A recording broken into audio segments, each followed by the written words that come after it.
મિત્રો, મારું નામ રેખા છે.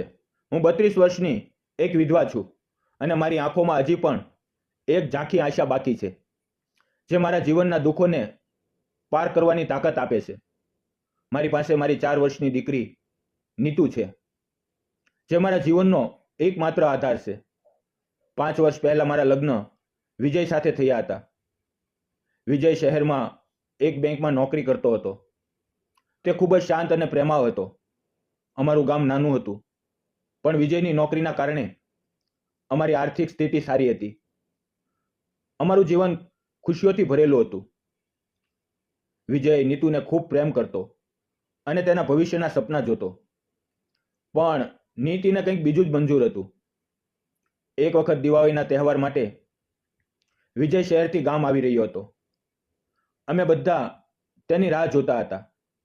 પણ તે રાતે એક ફોન આવ્યો અને મને ખબર પડી કે રસ્તામાં વિજયની બસનો અકસ્માત થયો અને તેનું મૃત્યુ થઈ ગયું.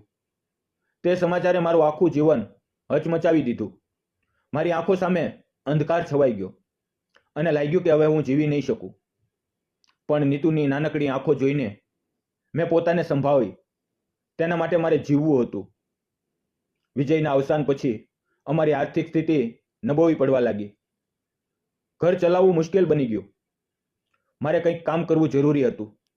આથી હું ગામના એક ખેડૂત છગનની વાડીએ કામ કરવા જવા લાગી. ગામના બધા છગનને મુખીના નામે ઓળખતા, કારણ કે તે બહુ ઓછું બોલતો. છગન પાસે મોટી વાડી હતી, જ્યાં કપાસ, બાજરી અને શાકભાજીનું વાવેતર થતું. હું રોજ સવારે નીતુને પડોશીના ઘરે મૂકીને વાડીએ જતી.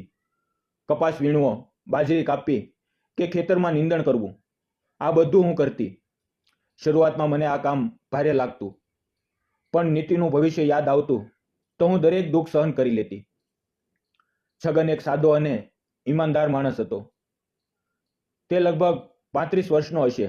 લાંબો, ગોર વર્ણો અને તેની આંખોમાં એક શાંત ચમક હતી. તે બહુ ઓછું બોલતો, પણ જ્યારે તે બોલતો તેના શબ્દોમાં સચ્ચાઈ હતી. શરૂઆતમાં અમારી વચ્ચે બહુ વાત ન હતી. હું મારું કામ કરતી અને તે પોતાની વાડીનું કામ સંભાળતો.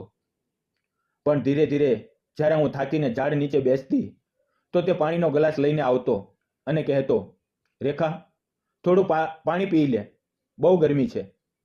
તેની આ નાની કાળજી મને સ્પર્શી જતી. એક દિવસ શરદ પૂનમની રાત હતી.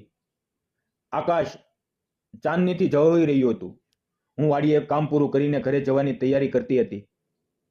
નીતુ પણ મારી સાથે હતી, કારણ કે પડોશીને તે દિવસે ગામ બહાર જવું હતું. અચાનક નીતુ ખેતરમાં દોડતા દોડતા પડી ગઈ અને તેના પગમાં થોડું લોહી નીકળી ગયું. હું ગભરાઈ ગઈ. મેં તેને ઉપાડી, પણ મારા હાથ ધ્રુજી રહ્યા હતા. છગન ત્યાં હાજર હતો. તેણે તરત જ નીતુને ઉપાડી અને બોલ્યો, રેખા, ગભરાઈશ નહીં. હું નીતુને ડૉક્ટર પાસે લઈ જઈશ. તેણે પોતાની બાઇક કાઢી અને અમે ગામથી 4 કિલોમીટર દૂર આવેલી હોસ્પિટલે પહોંચ્યા. ડૉક્ટરે નીતુના પગ પર પટ્ટી બાંધી અને કહ્યું, ચિંતા ન કરો, નાની ઈજા છે, થોડા દિવસમાં ઠીક થઈ જશે. તે રાતે જ્યારે અમે ઘરે પાછા આવ્યા, હું નીતુને સુવડાવીને રસોડામાં ગઈ. મેં છગનને કહ્યું, છગન, આજે તું ઘરે જ જમી લે. તે નીતુની ખૂબ મદદ કરી. તે થોડો સંકોચાયો, પણ પછી માની ગયો. શરદ પૂનમની ચાંદનીમાં અમે બંને એક સાથે જમ્યા. નીતુ સૂતી હતી અને ચાંદનીનો પ્રકાશ અમારા ઘરને રોશની આપી રહ્યો હતો. તે રાતે મેં છગનની આંખોમાં એક અજાણી ચમક જોઈ, જેમાં મારા માટે ચિંતા અને પ્રેમ હતો. છગન મારી અને નીતુની નાની મોટી જરૂરિયાતનું ધ્યાન રાખતો. ક્યારેક બજારમાંથી નીતુ માટે રમકડું લઈ આવતો, તો ક્યારેક મારા માટે શાકભાજીની થેલી.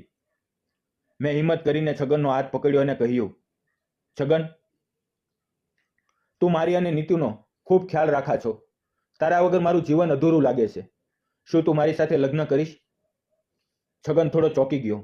તેણે ધીમેથી કહ્યું, રેખા, હું તો એક ગરીબ ખેડૂત છું. ગામના લોકો શું કહેશે? તેઓ મને મુખી કહે છે અને તેઓ વિચારશે કે મેં તારી મજબૂરીનો લાભ લીધો. મેં તેની આંખોમાં જોઈને કહ્યું, મને ગામની કે સમાજની પરવા નથી. મારા માટે તારો પ્રેમ અને વિશ્વાસ જ મહત્વનો છે. છગનની આંખો ભીની થઈ ગઈ. અમે નક્કી કર્યું કે અમે લગ્ન કરશું. એક દિવસ અમે ગામના મંદિરમાં ગયા અને સાદગીથી લગ્ન કરી લીધા. નીતુ અમારી સાથે હતી અને તેના ચહેરા પર ખુશી જોઈને મારું દિલ ભરાઈ આવ્યું. મારા માતા પિતાને પણ આનંદ થયો, કારણ કે તેઓ જાણતા હતા કે છગન એક સારો માણસ છે. આજે અમે ત્રણેય, હું, છગન અને નીતુ, એક ખુશહાલ પરિવાર છીએ. છગન મારી અને નીતુની ખૂબ કાળજી રાખે છે અને તેની સાથે મારું જીવન ફરીથી ખીલી ઉઠ્યું છે. મિત્રો, જીવનમાં ગમે તેટલી મુશ્કેલીઓ આવે, આશા અને હિંમત ક્યારેય ન છોડવી જોઈએ. સાચો પ્રેમ એ નથી જે સમાજના નિયમો કે પૈસાને જુએ, પણ સાચો પ્રેમ એ છે જે મુશ્કેલ સમયમાં તમારી સાથે ઊભો રહે અને તમારા પરિવારને પોતાનો ગણે. રેખા અને છગનની વાર્તા આપણને શીખવે છે કે પ્રેમ અને વિશ્વાસથી દરેક અડચણને પાર કરી શકાય છે અને જીવનને ફરીથી ખુશીઓથી ભરી શકાય છે. જો તમને આ વાર્તા ગમી હોય તો તમારા વિચારો કોમેન્ટની અંદર જરૂર લખશો. મિત્રો, વિડીયોમાં આવેલા નામ, પાત્ર અને ઘટના ફક્ત કાલ્પનિક હતા. તેનો કોઈ પણ વ્યક્તિ, જાતિ કે ધર્મ સાથે સંબંધ નથી. આ વાર્તા ફક્ત મનોરંજન અને શૈક્ષણિક ઉદ્દેશથી બનાવવામાં આવી હતી. કૃપા કરીને તેને અન્યથા ન જોશો. આવી જ વાર્તાઓ સાંભળવા માટે ચેનલને સબસ્ક્રાઇબ કરો અને બેલ આઇકન દબાવી રાખો, જેથી અમારો નવા વિડીયોની નોટિફિકેશન તમને તરત મળી રહે. ફરી મળશું આવતીકાલે. ત્યાં સુધી તમારું ધ્યાન રાખો. ધન્યવાદ મિત્રો.